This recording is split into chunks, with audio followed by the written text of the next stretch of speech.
जय उत्तराखंड, आप देख रहे हैं यूके न्यूज लाइव। आपके साथ मैं हूं आरती। पेश है उत्तराखंड की आज की खास खबरें। बागेश्वर धाम ख्याति प्राप्त पंडित धीरेन्द्र शास्त्री देहरादून में दरबार लगाने के बाद रविवार 11 बजे श्री केदारनाथ धाम पहुंचे और मंदिर में दर्शन किए। साथ ही बाबा धीरेन्द्र शास्त्री अपराह्न 1 बजे श्री बद्रीनाथ धाम भी पहुंचे। उन्होंने वेद पाठ पूजा अर्चना संपन्न की। उनके साथ संतगण भी बद्रीनाथ धाम दर्शन को पहुंचे। बागेश्वर धाम के पीठाधीश्वर आचार्य धीरेन्द्र कृष्ण शास्त्री शनिवार को देहरादून पहुंचे। परेड ग्राउंड के खेल मैदान में उनका दिव्य दरबार लगा। उन्होंने एक बार फिर भारत को हिंदू राष्ट्र की मांग दोहराई। वहीं धीरेन्द्र शास्त्री ने कहा कि आज एक दिन का दरबार लगा है, यह समय देहरादून के लिए कम है।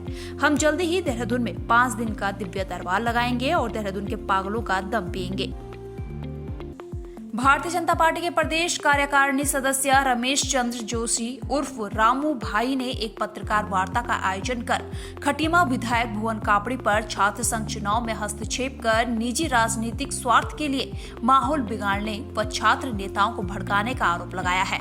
जो कल महाविद्यालय में घटना घटित हुई है और इसमें सरकार को और माननीय मुख्यमंत्री जी को जो कुछ लोग टारगेट कर रहे हैं, तो मैं उनको बताना चाहता हूं कि जो भी कल महाविद्यालय प्रशासन द्वारा निर्णय लिया गया था निरस्त करने का किसी एक छात्र नेता का नामांकन को, तो वो किसी भी पॉलिटिकल प्रेशर में नहीं किया गया था। वो लिंग दोष समिति की जो गाइडलाइन है उसके अनुसार ही यहाँ पे भी और रुद्रपुर में हुआ। पिछले वर्ष ये अल्मोड़ा में भी इसी तरीके के मुकदमे की वजह से उस छात्र नेताओं के नामांकन अगर खारिज हुए हैं तो उसमें सरकार को बदनाम करना, माननीय मुख्यमंत्री जी का नाम घसीटना, ये मैं समझता हूँ कि जो हमारे यहाँ के माननीय विधायक हैं उनकी ओछी राजनीति का प्रतीक है और उनको खटीमा के विकास पे ध्यान देना चाहिए, ना कि छात्र संघ की राजनीति में इन्वॉल्व होकर के खटीमा के माहौल को खराब करने की कोशिश करनी चाहिए।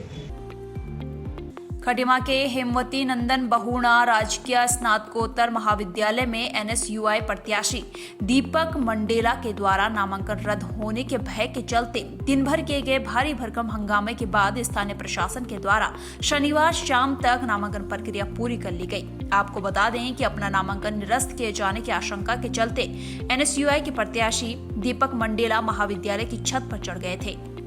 शासन चुनाव के प्रेसिडेंट पद के लिए दीपक मंडेला एक प्रत्याशी था, लेकिन किसी द्वारा उसकी शिकायत की गई थी, वो उसके ऊपर कोई केस विचाराधीन था। यह इसी सिलसिले में हमारे कॉलेज प्रशासन ने एक वहाँ से कोर्ट से एक आख्या मांगी। उस आख्या के अनुसार अभी जो उसका केस अभी अंडर ट्रायल है और लिंगडो कमेटी के हिसाब से और छात्र संविधान के हिसाब से जो भी व्यक्ति अगर वो अंडर ट्रायल है या दोषित है तो उसको चुनाव लड़ने का हक नहीं है। इस सिलसिले में इसके निर्णय हमारे निर्वाचन अधिकारी कॉलेज के द्वारा लिया जाएगा।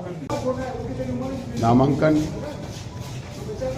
आपत्ति प्रपत्रों की जांच, उसके बाद वैध प्रत्याशियों की घोषणा, ये पहले ही इन सब चीज़ों का प्रसारण कर दिया जाता है। जब प्रपत्रों की जांच का समय 1 बजे था तो 1 बजे से समय को 4 बजे बढ़ाया गया, तो साफ साफ इससे पता चलता है कि भाई शासन प्रशासन का दबाव, समय सीमा बढ़ाई गई। आज तक ऐसा कभी नहीं हुआ। अगर किसी को शिकायत थी, मुकदमे दर्ज थे, तो वो प्रपत्र 1 बजे तक प्रस्तुत करते और 1 बजे तक अगर वो प्रूफ दे देते तो नामांकन निरस्त होता। हमें इस पर कोई आपत्ति नहीं होती कि आपने जो है कि ठीक है अगर अवैध है तो आप निरस्त करिए, लेकिन 1 बजे के समय को 4 बजे तक बढ़ाकर देना, प्रशासन का पूरा इन्वॉल्वमेंट होना, कॉलेज प्रशासन पर दबाव बनाना, ये सब दिखाई दे रहा है। ये शासन सत्ता का दुरुपयोग है जो छात्र राजनीति के लिए अच्छा नहीं है। आज हम लोगों को दबाने की जो कोशिश करी गई है वो किसी से छिपा नहीं है। आज हमारा नामांकन तो निरस्त कर दिया गया है, लेकिन आज उनके पास उनकी सत्ता है, उन्होंने हमारा नामांकन तो निरस्त कर दिया, लेकिन हमारे हौसले नहीं तोड़ पाएंगे। आने वाले चुनाव में रोहित गंगवार हमारा भाई है, हम इसको चुनाव जिता के दिखाएंगे और उनके मुंह पे ऐसा तमाचा मारेंगे कि जो हम आज हमारे साथ दबाव बना के सरकार का पूरा गलत प्रयोग करके हमको दबाने की कोशिश करी है, तो सरकार के हम दिखाना चाहेंगे, सरकार को दिखा देंगे चुनाव अधिकारी। तो ये और जो चुनाव प्रशासन चुनाव अधिकारी बनाया हुआ, अध्यक्ष बनाया हुआ, इनको इन लोगों ने जो सरकार के साथ मिलकर हमारे साथ किया है, वो हम 7 तारीख को इनका जवाब देंगे रोहित गंगवार को प्रेसिडेंट बनाकर। काशीपुर के कटोरताल स्थित छावनी चिल्ड्रन एकेडमी में बड़ी धूमधाम व रंगारंग नाच गाने के साथ वार्षिक समारोह मनाया गया, जिसको कॉलेज के मैनेजमेंट, प्रिंसिपल, स्टाफ और स्टूडेंट ने मिलकर सतरंगी रे नाम से कार्यक्रम को संचालित किया गया था। वहीं कार्यक्रम का संचालन कर रहे कॉलेज के प्रिंसिपल प्रदीप कुमार सप्रा और चेयरमैन केसी सिंह ने समारोह का उद्घाटन मुख्य अतिथि नैनी पेपर मिल के एमडी पावन अग्रवाल द्वारा दीप प्रज्वलित कर कराया। स्कूल हमारे क्षेत्र का ही नहीं, सिर्फ काशीपुर का ही नहीं बल्कि पूरे प्रदेश का एक बहुत नामी स्कूल है और यहाँ पर जिस तरह बच्चों को शिक्षा दी जाती है वहाँ बच्चों का सर्वांगीण विकास किया जाता है। तो ये कार्यक्रम हो रहा है सतरंगी ये बच्चों के द्वारा कार्यक्रम किया जा रहा है और जो उनके अंदर छुपी हुई प्रतिभाएं हैं वो आज हम तब देखेंगे यहाँ पे कि किस प्रकार से रंगारंग कार्यक्रम बच्चे यहाँ प्रस्तुत करेंगे।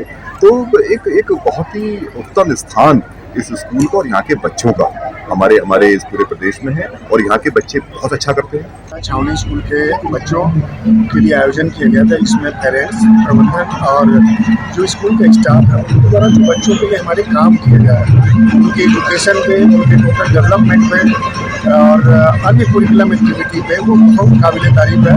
आज का मनमोहक जो प्रस्तुति थी वो किसी भी मामले में जो प्रोफेशनल कोरियोग्राफर होते हैं या जो प्रोफेशनल एक्टर होते हैं उनसे कम नहीं था और लगभग उनसे या तो अच्छाई था या उनके बराबर। तो मैं अपनी तरफ से, पुलिस परिवार की तरफ से पूरे स्कूल परिवार को, प्रबंधन को साधुवाद देता हूँ, बधाई देता हूँ कि इसी तरीके से उत्तरोत्तर तरक्की करें और छावनी स्कूल के जो बच्चे हैं वो खूब तरक्की करें। और प्रोग्राम बच्चों की मेहनत और स्टाफ की मेहनत के हिसाब से बहुत अच्छा जा रहा है। भीड़ तो काफ़ी है, मुझे लगता है 2000 से ऊपर लोग, 1800 कुर्सियाँ कम पड़ती हैं।